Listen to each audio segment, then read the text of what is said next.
The Chief Justice ruled on the 8th of March 2020 that she has jurisdiction to hear the case brought by Reeaz Holladar against GECOM. What is the effect of this ruling and what is next for this case?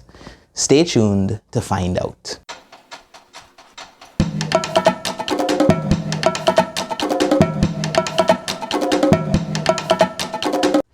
My fellow Guyanese, my name is Brendan Glassford and you are tuned into Clarity, where we provide clarity on legal issues that you have questions about. Now, before we begin, allow me to say this is an educational discussion. It is not legal advice, nor is it a substitute for legal advice. Now, with that out of the way, let's address the legal issues that you have questions about.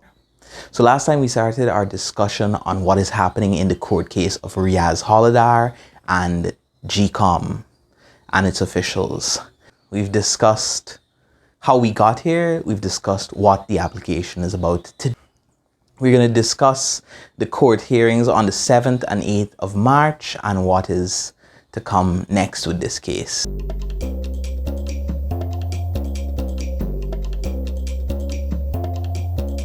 Now this brings us to Saturday, March the 7th, 2020. Counsel for GECOM, the respondents in the matter, were able to secure a preliminary hearing on Saturday, March the 7th, where they wanted to make a preliminary point that the court did not have jurisdiction to hear the matter. Now, where jurisdiction or authority of the court to hear a matter is concerned, courts take it very seriously. This is usually the first thing a court will determine before going forward.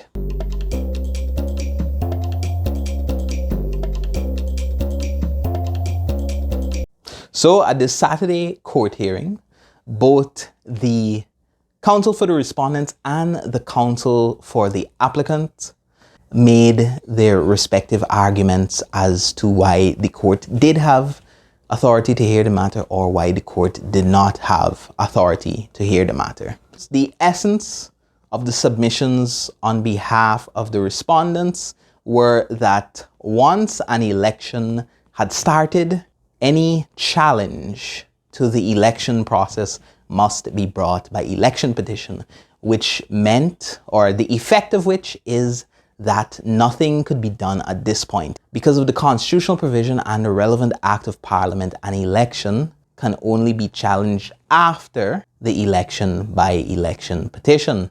Now, in response to that, the attorney for the applicant made, in essence, the following submission: that what was being challenged was not the validity or lawfulness of the elections or the result or the declaration, but the process by which the declaration was reached, and that this was open to the court by way of judicial review to determine if the proper procedure was used.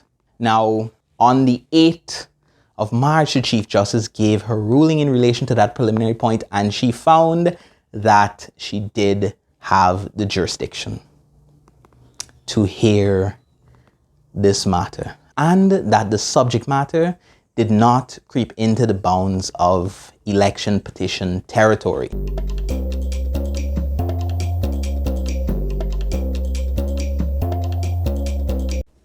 So the obvious question for everyone else in Guyana and the world who is watching is, what is next? So now that the court has cleared the way to hear the matter, the applicant has already put in its affidavits of fact. After the ruling of the Chief Justice, she has given the respondents an opportunity to put in their affidavits. Now, this is strictly an issue of interpretation of the legal provisions and seeing if the factual situation has met those legal requirements. So the respondents have up until 10:30 on Tuesday, the 10th of March, to put in their affidavits in support of their contention, and the applicants have an opportunity up until 1:30 to reply to that affidavit if necessary. And the next hearing of the court is at 3 p.m., where I suspect there will be some form of legal arguments to determine whether Section 84(1) and Section 86(1) of the Representation of the People's Act was complied with. If any other relevant legal points are raised, they will be addressed at that time. It appears from the posture of the court that it wants to deal with this matter extremely expeditiously, which is in the best interests of Guyana. Once there has been some form of legal arguments, the court will, I suspect, deliberate and come to a decision relatively quickly, as the nation and the world are waiting. So I hope we've given you some clarity on these legal issues. Until next time, take care.